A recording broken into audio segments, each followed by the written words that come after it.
Assalamualaikum warahmatullahi wabarakatuh.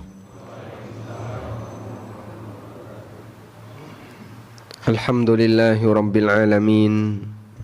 Wassalatu wassalamu ala ashrafil mursalin Nabiyyina wa maulana Muhammadin wa ala alihi wa sahbihi ajma'in.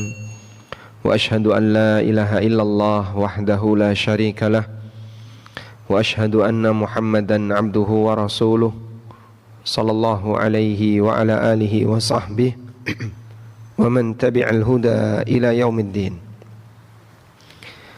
Alhamdulillah, puji syukur kita haturkan kehadirat Allah Subhanahu wa taala.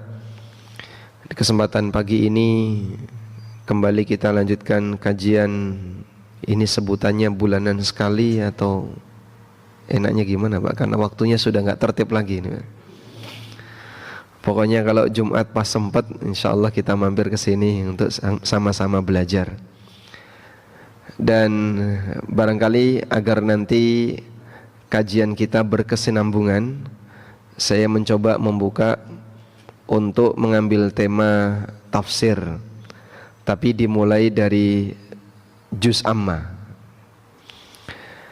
Bapak Ibu yang dimuliakan Allah Subhanahu wa taala, kita tahu bahwa Allah menurunkan Al-Quran tentu saja tujuannya bukan untuk dipakai sebagai perhiasan. Ada sebagian orang yang mengutip ayat Al-Quran lalu dituliskan di dinding-dinding tembok dalam bentuk tulisan-tulisan indah, tapi jamaah nggak bisa baca. Jadi ngertinya itu cuman batik saja, batik kaligrafi.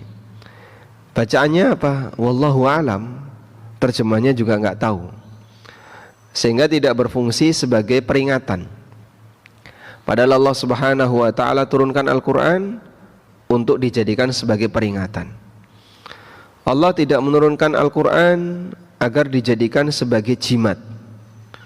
Ada sebagian orang yang dia menyalahfungsikan Al-Quran, sehingga Quran-Quran yang tua itu, yang sudah kuning, sudah agak lecek, disobek Pak, terus dijadikan teh celup, terus diminum.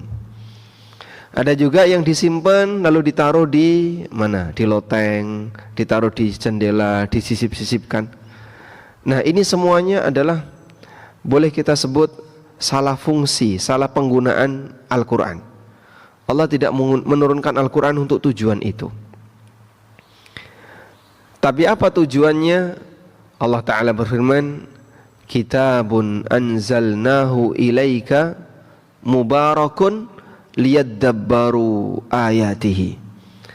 Al-Quran adalah kitab. Anzalnahu ilaika mubarak. Aku turunkan kepadamu wahai Muhammad sebagai kitab yang diberkahi. Liyadabbaru ayatihi waliyatadzakkara ulul albab.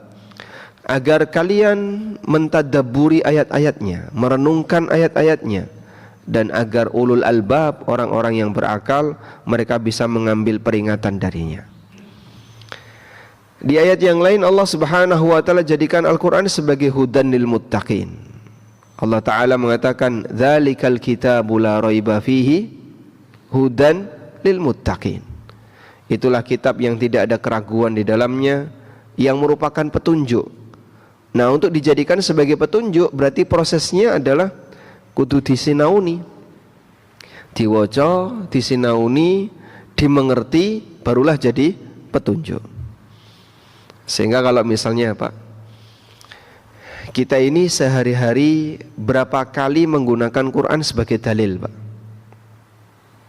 Artinya begini, dalam 24 jam kita beraktivitas itu kan butuh bimbingan. Kalau misalnya kita ditanya, Bapak melakukan seperti ini, coba sebutkan dasarnya dari Quran. Ora ngerti Mas. Bapak melakukan seperti ini, dasarnya di Quran apa? Tidak tahu. Bahkan bisa jadi sama sekali kita nggak pernah mengetahui kalau sebenarnya ada dasar dalam Al-Quran. Karena jamaah, kita kurang maksimal interaksinya dengan Al-Quran. Dulu salah satu guru saya itu pernah bercerita, ada orang yang sepanjang hidupnya ketika dia berkomunikasi itu selalu menggunakan Quran. Jadi saat dia ditanya seperti ini, dia jawabnya pakai Quran. Allah berfirman seperti ini. Saat dia ditanya A, dia ditanya B, jawabnya itu pakai Quran.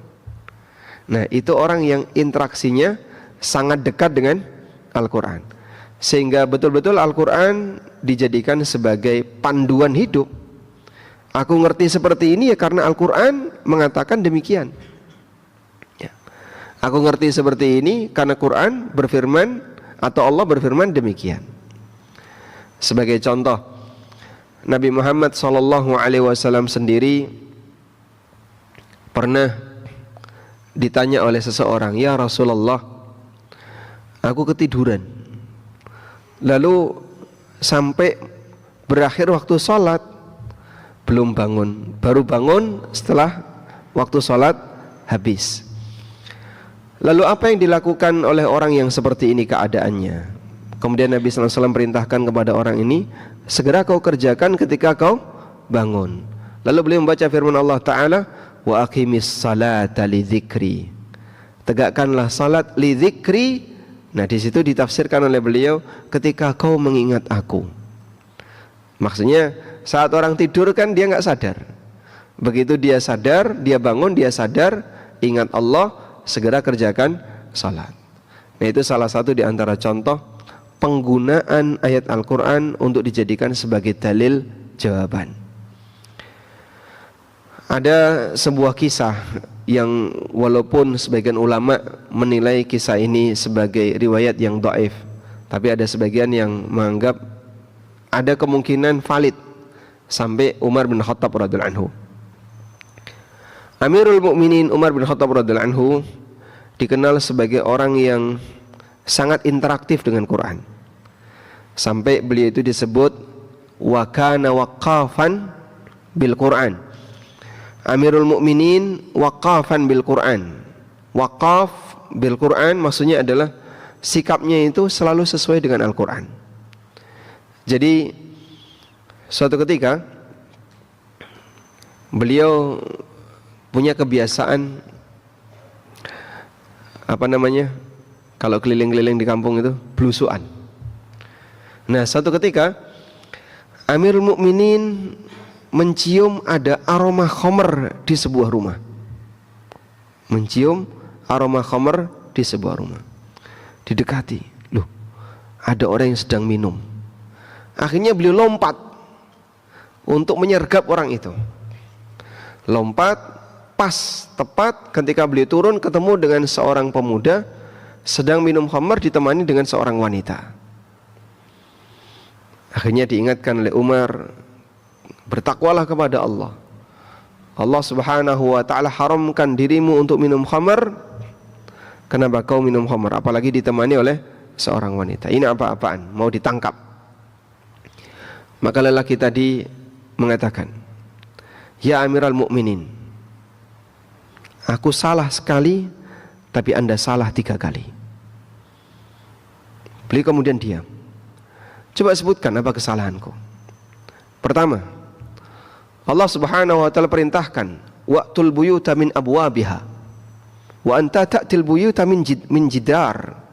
Allah perintahkan datangi rumah itu dari pintunya, kau malah lompat. Hadi wahidah. Baik, ini satu.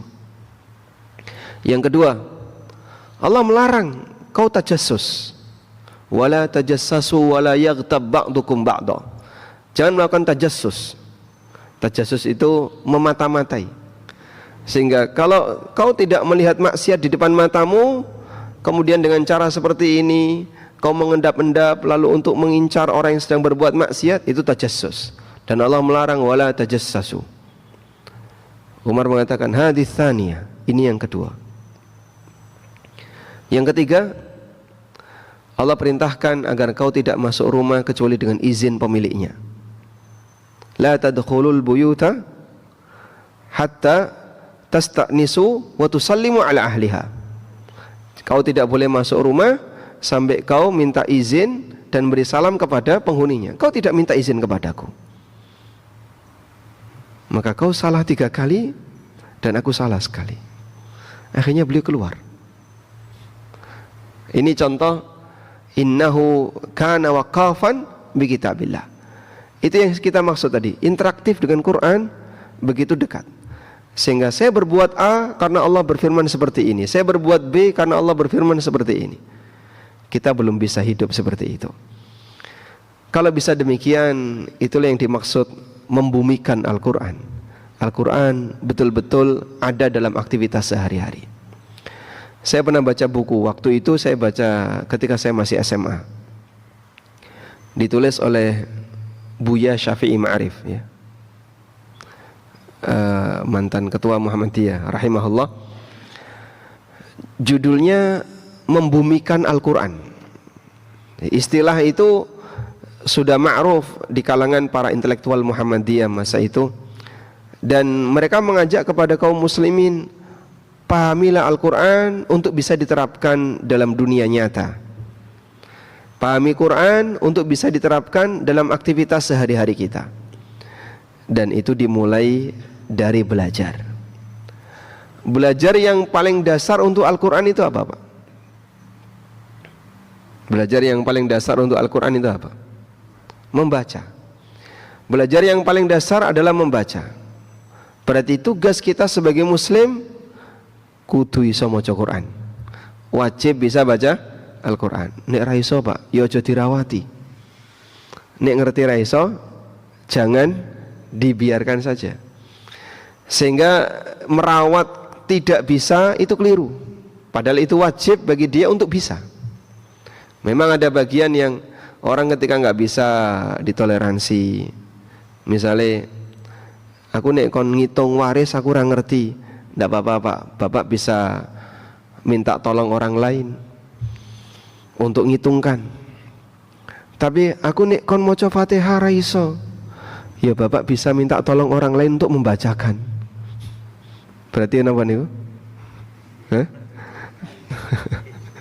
Ini kalau mau diyasin ke ini. Jadi bagian ini nggak mungkin bisa diwakilkan. Lah terus harus setiap jiwa bisa. Maka yang nggak bisa ya jangan dibiarkan. Hawis tua itu, tua bukan uzur dalam masalah ini. Apakah tua jadi uzur, Bapak? Apakah karena gara-gara faktor usia kemudian itu jadi uzur? Jawabannya tidak. Tua dalam hal ini bukan uzur. Maka walaupun sudah senior, maka tetap dia punya kewajiban minimal bacaan Al-Fatihah. Sehingga mungkin kami sarankan ya kepada bapak-bapak dan ibu-ibu, coba misalnya kita datang ke seorang ustadz. Alhamdulillah di sini kan ada beberapa pesantren ya, bisa diundang ke sini. Pak Ustadz, coba kita mau screening bacaan Al-Fatihah jamaah MBSK, jamaah Masjid Besar Sleman Kota ini mau di screening. Satu-satu distorkan. Apakah Fatihahnya sudah benar atau masih ada salah yang bisa menyebabkan perubahan makna yang disebut dengan lahnun jali. Kalau masih ada salahnya gimana, Pak? Nah itu kudu dipaksa itu. Sampean keliru dalam masalah ini, maka tolong bacaannya dibenerin agar tidak terjadi lahnun jali. Sebab Al-Fatihah niku rukun salat, tidak bisa diwakilkan. Baik, sekarang kita masuk pada surat An-Nas. Allah Ta'ala berfirman, Qul a'udhu birabbin nas, malikin nas, ilahin nas, min syarril waswasil khannas. Di bagian awal surat ini ada tulisan Bismillahirrahmanirrahim, sebagaimana yang termaktub di semua bagian awal surat. Dan para ulama mengatakan bahwa tulisan Bismillahirrahmanirrahim ada di semua surat kecuali satu surat, namanya At-Taubah. Kenapa, Pak, surat At-Taubah kok tidak ada Bismillahnya? Ada yang mengatakan sebagaimana riwayat dari Utsman bin Affan, bahwa dulu pada saat kodifikasi Al-Quran itu, para sahabat mengira Al-Anfal dan At-Taubah itu satu surat. Al-Anfal dan At-Taubah itu satu surat. Makanya ketika mereka ragu, ini dua surat yang berbeda ataukah satu surat, sehingga di celahnya tidak dikasih bismillah.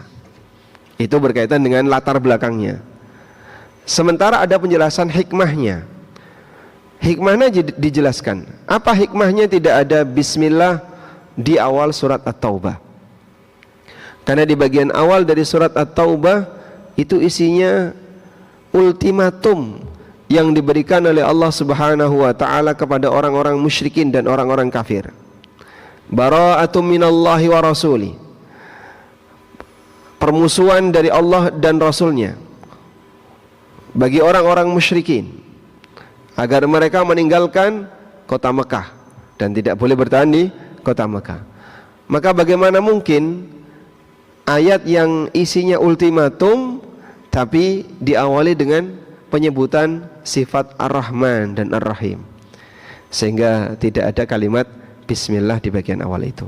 Baik, tapi untuk surat yang lain semuanya diawali dengan bismillah. Walaupun ulama beda pendapat, apakah basmalah itu termasuk di antara ayat pertama ataukah bukan ayat yang pertama, dan pendapat yang ma'ruf di kalangan jumhur ahli qiraah bahwa bismillah ayat pertama di surat Al-Fatihah, tapi bukan ayat pertama di surat selain Al-Fatihah. Bukan ayat pertama di selain surat Al-Fatihah, sehingga statusnya adalah ayat yang berdiri sendiri yang diletakkan oleh para sahabat dengan ijma' mereka di setiap awal surat. Selanjutnya surat An-Nas termasuk di antara surat Madaniyah, dan kita mengenal pembagian surat Madaniyah dan surat Makkiyah. Pertanyaannya, apa perbedaan surat Madaniyah dan surat Makkiyah? Boleh dibaca. Baik. Apa perbedaan surat Madaniyah dan Makkiyah? Surat Makkiyah penekanannya ke tauhid, Madaniyah ke hukum. Ada lagi apa perbedaan Makkiyah dan Madaniyah? Makkiyah diturunkan di Mekah, kalau Madaniyah di Madinah. Ada yang menjelaskan bahwa definisi Makkiyah dan Madaniyah itu berdasarkan tempat, tapi definisi ini dinilai kurang tepat. Yang sering kita dengarkan Makkiyah diturunkan di Mekah, Madaniyah diturunkan di Madinah. Tapi batasan ini kurang tepat, karena ada banyak sekali surat yang diturunkan di selain Mekah dan Madinah. Kita tidak akan menyebut surat Tabukiyah, surat Taifiyah, karena diturunkan di Taif. Surat Tabukiyah diturunkan di Tabuk. Lah kalau diturunkan antara Mekah dan Madinah namanya apa itu?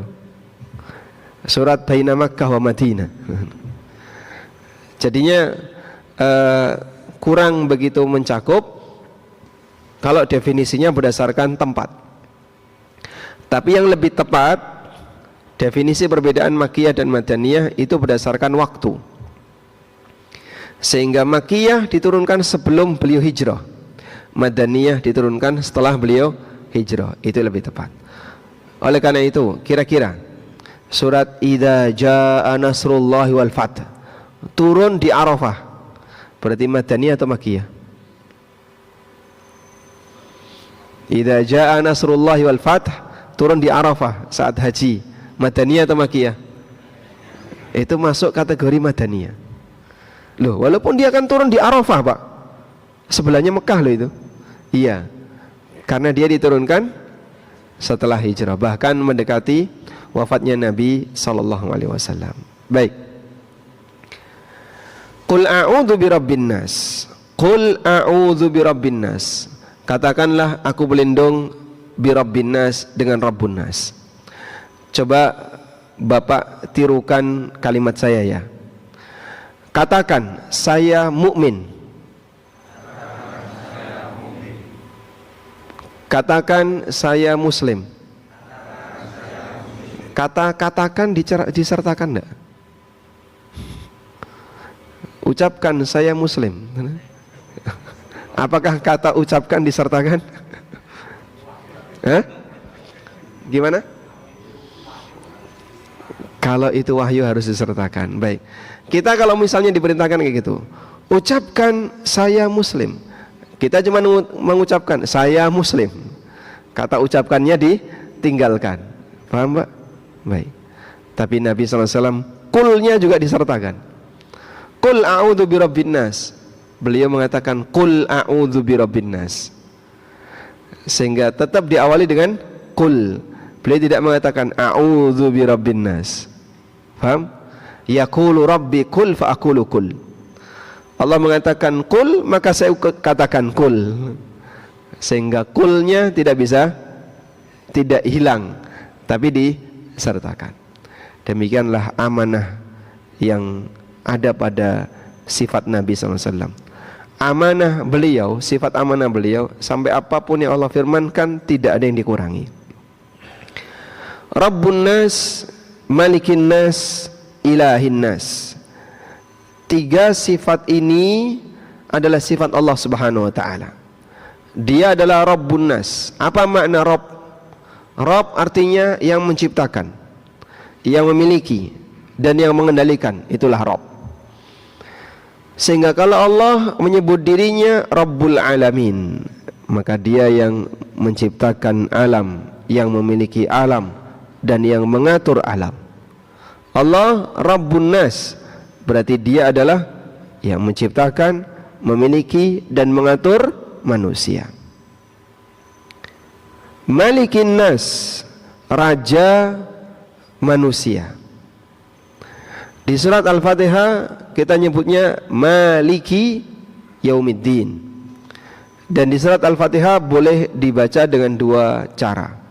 Bisa Maliki Yaumiddin dibaca pendek, bisa dibaca panjang. Maliki Yaumiddin, dua-duanya boleh. Baik. Apa bedanya Malik dengan Malik? Kalau Malik artinya apa? Raja. Kalau Malik, mimnya panjang, artinya pemilik. Ini adalah Malik, pemilik, Malikul Bait, pemilik rumah. Sudah? Allah menetapkan dirinya punya 2 nama ini, Malik wa Malik. Bedanya apa, Pak? Kalau raja, dia penguasa. Bisa jadi ada penguasa tapi dia bukan pemilik. Presiden, apakah presiden itu pemilik negara? Ya, apakah presiden itu pemilik negara? Bukan. Sehingga dia berkuasa, tapi dia bukan pemilik. Maka itu adalah amanah yang harus dia tunaikan, karena itu bukan miliknya. Sehingga dia harus memimpin, mengatur itu dengan baik, karena itu amanah. Yang kedua, ada enggak, Pak, pemilik tapi dia tidak bisa menguasai? Jane tanah itu ya wekku, tapi dikuasai dulurku. Ada kayak gitu, Pak? Ada? Ada. Maka ketika Allah menyebut dirinya Maliki Yaumiddin, Maliki Yaumiddin, Allah yang menguasai hari kiamat, dan Allah yang memiliki hari kiamat, enggak ada sepeser pun yang dimiliki oleh hamba. Tidak ada sepeser pun yang dimiliki oleh hamba. Baik. Tentang manusia Allah mengatakan Malikin nas, dialah penguasa manusia, raja manusia. Karena Allah yang mengatur semuanya. Ilahin nas, dan dia ilah manusia. Ilah di sini maksudnya adalah zat yang berhak untuk disembah. Tuhannya manusia yang berhak untuk disembah. Nah, di sini Allah Subhanahu wa taala memperkenalkan dirinya kepada hambanya tentang sifat-sifatnya. Dia adalah zat yang menciptakan, yang memiliki, yang mengatur dan menguasai manusia, dan satu-satunya yang berhak disembah oleh manusia. Kita diajarkan untuk berlindung kepada zat semacam ini dari mana? Min syarril waswasil khannas. Min syarril waswasil khannas, dari kejahatan waswas al-khannas. Apa yang dimaksud dengan al-khannas? Al-khannas maknanya adalah asyaitan, jathimun ala qalbi ibni Adam. Al-Hafidh Ibnu Katsir mengutip keterangan Ibnu Abbas radhiyallahu anhuma, yang dimaksud dengan al-khannas adalah setan yang dia bertahan, yang dia bersemayam di hati Bani Adam. Fa idza saha wa ghafala waswasa, wa idza dzakarallah khanasa. Khanasa itu artinya yang selalu bersembunyi. Disebut khannas karena dia makhluk yang bersembunyi. Setan disebut khannas karena makhluk itu bersembunyi. Di mana dia bersembunyi, Pak? Di dalam hati Bani Adam. Ketika Bani Adam ini lupa, maka makhluk yang bersembunyi ini nongol, lalu ngasih was-was kepada Bani Adam. Ketika Bani Adam ini ingat Allah, makhluk yang bersembunyi ini dia sembunyi, dia menghilang, dan begitu seterusnya, sehingga kadang nongol, kadang hilang, kadang nongol, kadang hilang. Maka disebut khannas, alladzi takhannasa ala qalbi ibni Adam. Wa qala Al-Mu'tamir ibn Sulaiman an abihi. Al-Mu'tamir bin Sulaiman dari ayahnya beliau mengatakan, "Dzukira li anna syaitan awil waswas yanfuthu fi qalbi ibni Adam indal hazan wa indal farah. Fa idza dzakara Allah khanasa." Aku pernah mendapatkan riwayat bahwa setan, tukang was-was itu, dia menghembuskan di hati manusia ketika emosinya sedang tidak stabil, terlalu sedih atau terlalu gembira, sehingga setan berhasil menguasai hati hamba saat emosinya tidak stabil. Fa idza dzakarallah, kalau orang ini ingat Allah, khanasa, maka setan tadi bersembunyi. Kalau lupa, setan menguasai. Kalau dia ingat Allah, setan bersembunyi. Dalam riwayat yang lain dari Ibnu Abbas, qala huwa syaitan ya'muru fa idza uti'a khanasa. Itulah setan. Yang setan itu selalu memerintahkan orang, membisikkan orang untuk berbuat maksiat. Tapi begitu dia berbuat taat kepada Allah, maka setan tadi bersembunyi. Baik. Dan ini ada di hati semua hamba.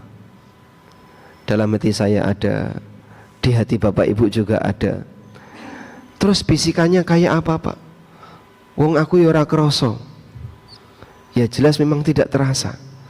Tapi kerentek keinginan untuk berbuat salah, untuk berbuat maksiat, kerentek dan keinginan sehingga membuat emosi kita tidak stabil.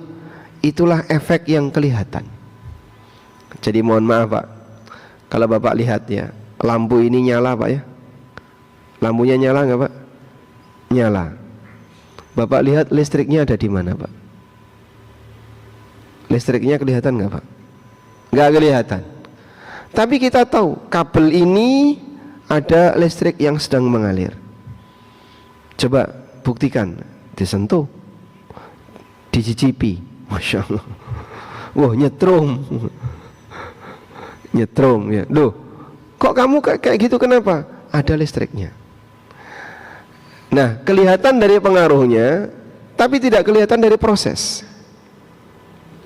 Sebab Allah Subhanahu wa ta'ala jadikan makhluk ini sebagai makhluk halus, sehingga makhluk ini, yaitu setan yang bersemayam di hati para hamba, dia bisa menguasai hamba di saat sang hamba itu sedang lalai.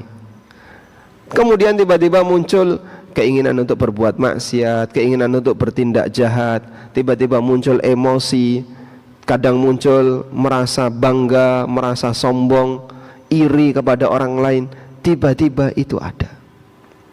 Demikianlah was-was yang dibisikkan oleh setan. Maka kita bisa merasakan pengaruhnya walaupun kita tidak merasakan proses. Baik, Allah kasih kita peringatan seperti ini. Ada makhluk yang punya kemampuan demikian. Nah sekarang ada satu ilustrasi yang sangat bagus yang disampaikan oleh Ibnu Qayyim. Nah, alhamdulillah sedikit tenang, insyaallah. Suaranya sudah berhenti. Baik, mungkin jamaah yang merem bisa melek dulu. Karena bagian ini penting ya. Bagian ini penting. Coba Bapak kita buat permisalan berikut ini ya. Ada sebuah rumah.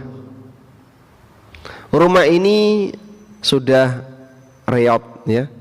Rumah sudah tua, rumahnya sudah mau ambruk, dan di dalamnya tidak ada harta yang berharga untuk diambil. Enggak ada sesuatu yang berharga untuk diambil. Ini rumah pertama. Rumah kedua, istana megah. Di dalamnya ada banyak sekali harta-harta berharga. Ada emas, ada aneka makanan-makanan yang enak, dan berbagai macam harta simpanan yang nilainya mahal.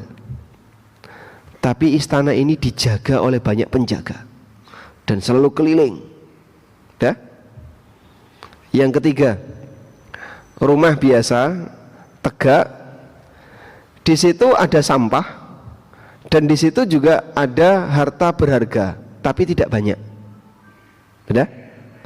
Dan kadang dijaga oleh pemiliknya, kadang tidak dijaga oleh pemiliknya. Baik, ada seorang pencuri yang dia ingin mengambil harta berharga. Kira-kira pertanyaannya, rumah mana yang akan dia datangi? Rumah pertama isinya cuma sampah, tidak ada barang berharga. Rumah kedua ada sampah dan ada barang berharga. Rumah ketiga istana megah penuh dengan barang berharga, bersih tanpa sampah tapi penuh penjaga. Kira-kira kalau ada pencuri, rumah mana yang akan didatangi? Dua atau tiga? Hah? Dua. Dia datangi nomor dua. Yang mana tadi Pak? Rumah biasa, ada sampah dan ada barang berharga. Kenapa dia nggak datang ke istana? Banyak penjaga, sehingga dia nggak berani datang ke istana. Meskipun di situ emasnya banyak, harta berharga banyak. Kenapa dia nggak datangi yang ketiga? Karena ada banyak penjaga. Kata Al-Hafidz Ibnu Qayyim, beliau mengatakan, pencuri ini adalah setan. Rumah itu adalah gambaran hati manusia. Ada hati yang isinya maksiat, sampah tok isinya Pak. Tidak ada sesuatu yang berharga, sehingga setan tidak tertarik untuk datang ke rumah seperti ini. Ngapain? Tidak ada yang bisa diambil, sehingga biarkan saja rumah ini mau roboh, gubuk reot, nggak ada sesuatu yang berharga, isinya cuma sampah. Maka setan tidak akan goda yang kayak ini. Karena itu jawaban Ibnu Abbas radhiyallahu anhuma, pada waktu ada orang Yahudi atau orang Nasrani mengatakan kepada Ibnu Abbas, dia bilang kayak gini, aku lihat kaum muslimin tuh kalau sholat nggak nangis, biasa saja, mereka khusyuknya biasa saja. Padahal kami itu kalau sudah berada di gereja, kami itu nangis sampai bentur-benturkan kepala kami di tembok untuk melakukan penyesalan dalam rangka bertaubat, sehingga kami bisa khusyuk, lebih khusyuk daripada kalian. Apa kata Ibnu Abbas? Madza yaf'alu syaitan bi baitin harab. Lah setan ngapain goda orang yang sudah hancur hatinya kayak gitu? Setan ngapain goda orang yang sudah hancur hatinya? Sehingga kalau orang beribadah dalam kekufuran, kok dia khusyuk, bisa maksimal, ya dibiarkan saja sama setan. Ngapain dia goda? Ngapain dia ganggu? Tidak ada yang bisa dicuri dari orang ini. Paham maksudnya ya? Baik. Sehingga istana megah yang penuh dengan perhiasan, dijaga ketat, itulah hati para nabi. Setan gak berani untuk goda. Sedangkan gubuk reot tadi, isinya cuma sampah, tidak ada barang berharga, itulah hati orang-orang yang tidak beriman. Sementara rumah yang masih tegak, kadang dijaga oleh pemiliknya, kadang pemiliknya pergi, kadang pemiliknya tidur, ada sampah di situ dan ada barang berharga di sana, itulah hati orang beriman. Iman itulah barang berharga, ibadahnya adalah barang berharga, yang dia bisa banyak bisa sedikit. Sampah itu adalah maksiat yang dia lakukan. Maka jamaah, hati kita jadi sasaran pencuri yang mau mengambil iman kita, mau mengambil amal ibadah kita dengan aneka maksiat yang dia ajarkan. Sehingga butuh kewaspadaan.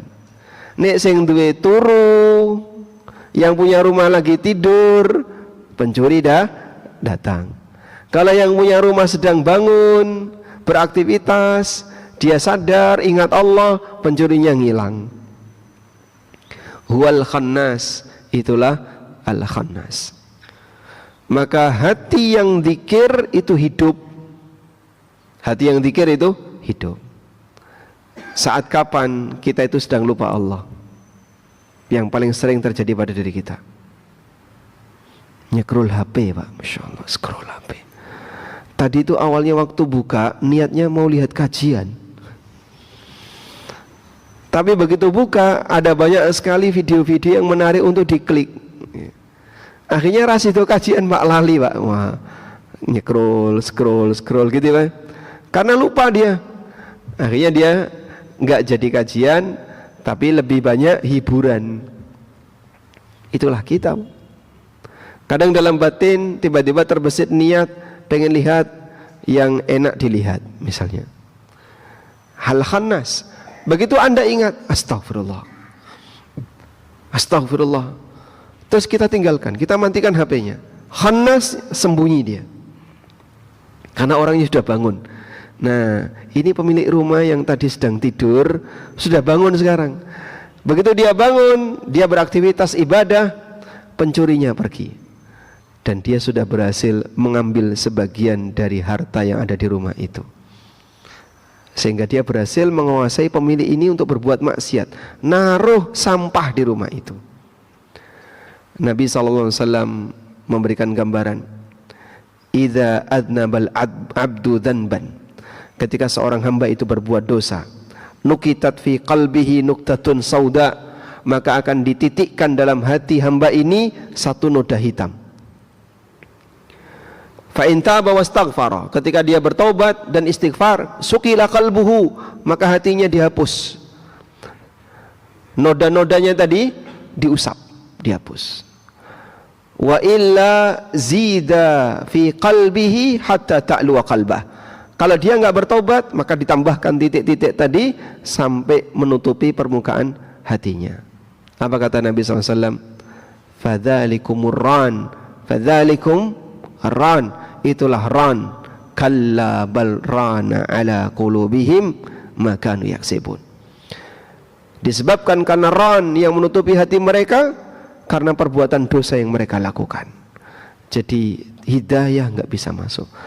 Rumahmu terlalu banyak sampah, akhirnya susah untuk dibersihkan.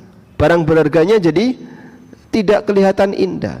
Imannya mungkin masih ada, kelap-kelip itu barang berharganya. Kilau emasnya ketutup sampah, jadi tidak kelihatan di permukaan. Nah, min syarril waswasil khannas alladzi yuwaswisu fi sudurin nas, yang membisikkan di hati manusia. Membisikkan di hati manusia. Nah, muncul pertanyaan, apa hati jin juga tidak dibisiki setan, Pak? Karena di sini teksnya membisikkan di hati manusia.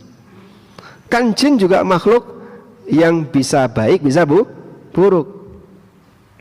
Jin ada yang soleh, ada yang jahat. Nah, apakah jin ketika berbuat jahat juga dibisiki oleh setan? Al-Hafidz Ibnu Katsir pernah menyinggung masalah ini, dan beliau mengatakan, hal yahtassu hadza bi bani Adam kama huwa zahirul ayah au ya'ummu bani Adam wal jin. Apakah teks ini khusus bagi Bani Adam? bahwa setan membisikkan dalam hati itu apakah hanya dalam hati manusia atau termasuk dalam hati jin. Jadi ibarat cacing itu sebagai parasit ya. Cacing itu apakah cuman ada di lambungnya manusia ataukah juga ada cacing di lambung cacing?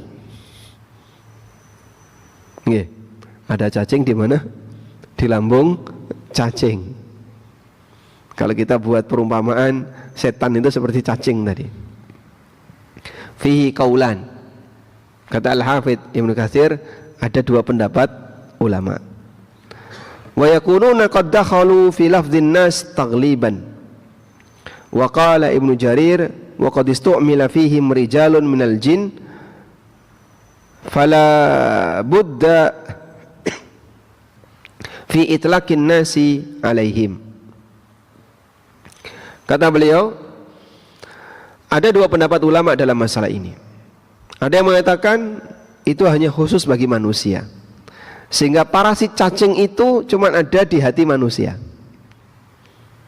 Maka cacing, di hati cacing tidak ada cacing. Ini pendapat yang pertama, hanya ada di manusia, sehingga setan yang membisikkan dalam hati itu hanya berlaku di hati manusia. Jin yang jahat ya karena pengaruh dia sendiri. Ya mungkin antar sama jin saling membisikkan, ada jin baik, ada jin buruk. Cuman ya kesimpulannya kita tidak berurusan dengan kehidupan jin karena kita nggak tahu. Dan ada yang berpendapat ini mencakup jin dan manusia karena an-nas di situ bisa diterjemahkan dengan ar-rijal. Ar-rijal artinya sosok. Sebagaimana yang dijelaskan oleh Al-Hafidz Ibnu Jarir, wa qad istu'mila fihim rijalun minal jin fala budda fi itlaqin nasi alaihim. Dan terkadang digunakan kata ini untuk menyebut rijal minal jin, sosok jin. Maka bisa berlaku bagi jin maupun manusia. Wallahu alam. Walaupun kita tidak tahu, Pak, jin nek maksiat itu caranya piye, Pak? Nah, ya kita tidak berurusan dengan jin, kita tidak diminta untuk menghisap jin. Jadi kalau ada jin berbuat maksiat, apakah kita juga harus amar ma'ruf nahi mungkar? Nggih mboten, Pak. Ya kalau kamu bisa ya silahkan. Contoh nggih, jin yang ganggu lalu merasuk ke badan manusia. Nah itu bisa diingatkan. Kamu kalau begini caranya dolim sama kamu, sama dia, nanti kamu dituntut di akhirat.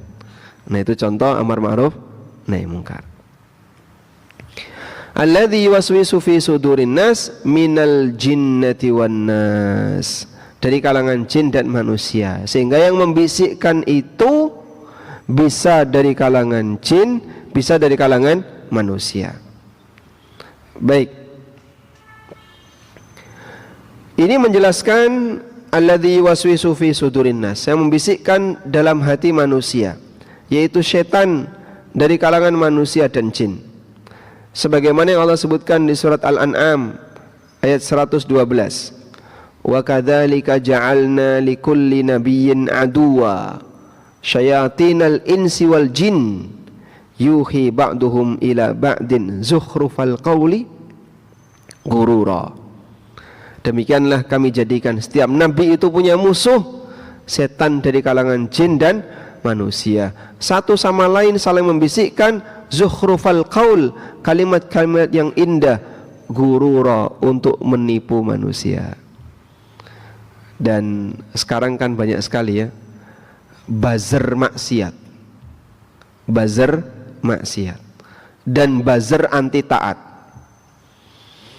Apa Pak fungsinya Pak? Nyebarin tuh kalimat-kalimat yang tujuannya untuk melemahkan orang dalam rangka berbuat taat.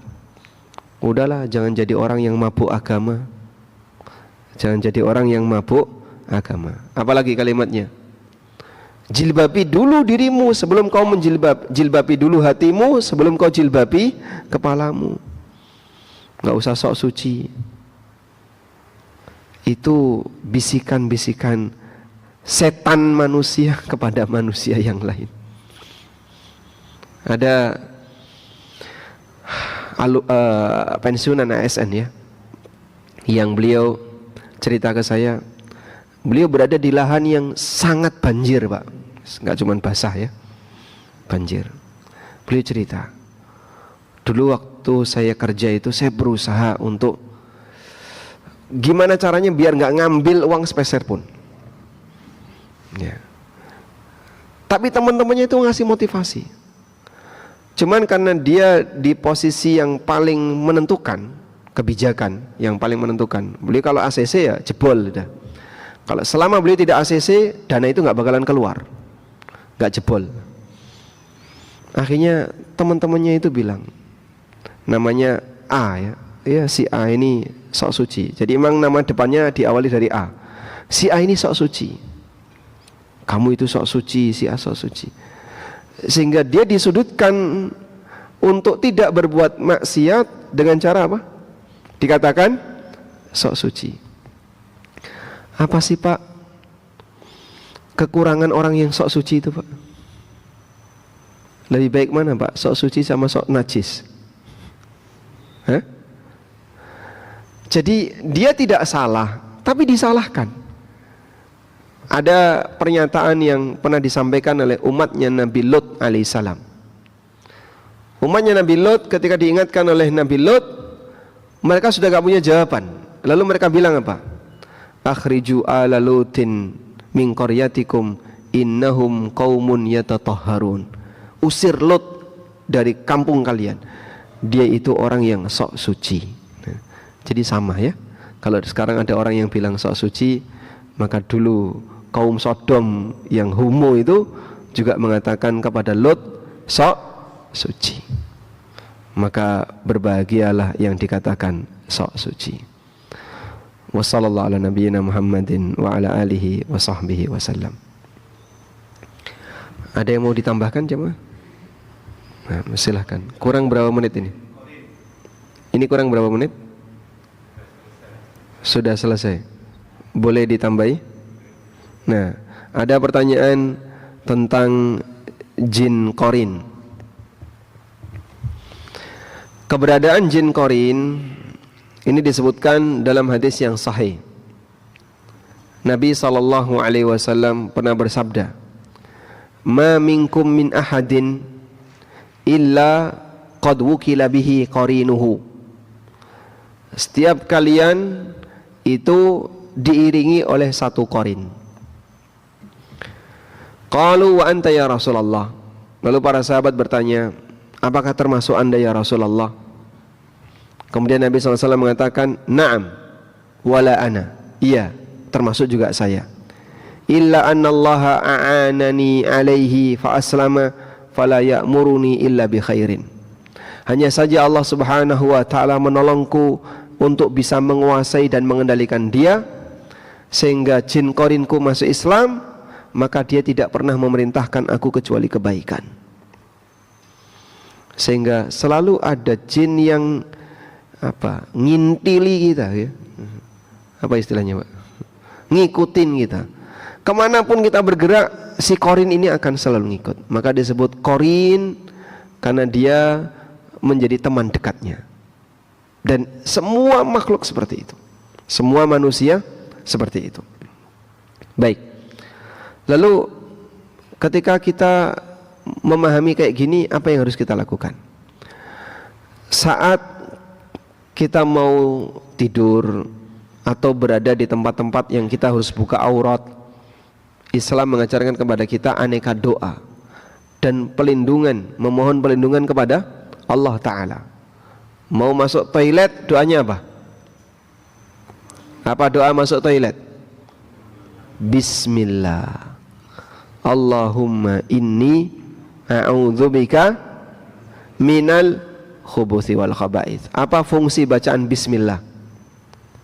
Sebagai tabir dari penglihatan setan. Sitru ma baina ayunil jinni wa aurati bani Adam idza wada'a thawbahu ay yaqula bismillah. Tabir antara aurat manusia dengan pandangan jin adalah ketika dia membaca bismillah. Makanya kalau Bapak Ibu mau membuka aurat, nanti tidak diiling-ilingi sama jinnya. Kemaluannya, sebelum buka aurat baca bismillah. Nah, kemudian sebelum tidur kita berdoa agar jin-jin seperti ini tidak ganggu, sebagaimana disebutkan dalam hadis dari Abu Hurairah radhiyallahu anhu yang diriwayatkan oleh Bukhari, "Idza awaita ila firashika faqra ayatul kursi." Kalau kamu mau tidur, bacalah ayat kursi sampai selesai. "Fa innaka lam tazal minallahi 'alaika hafizun hatta tusbih." Karena akan selalu ada yang menjaga kamu dari Allah sampai subuh, sehingga tidak diganggu oleh jin. Wallahu a'lam. Baik, pun cekap. Demikian, semoga apa yang kita bahas ini menjadi kajian yang bermanfaat. Wassallallahu ala nabiyyina Muhammadin wa ala alihi wa sahbihi wasallam.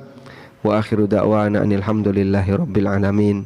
Wassalamualaikum warahmatullahi wabarakatuh.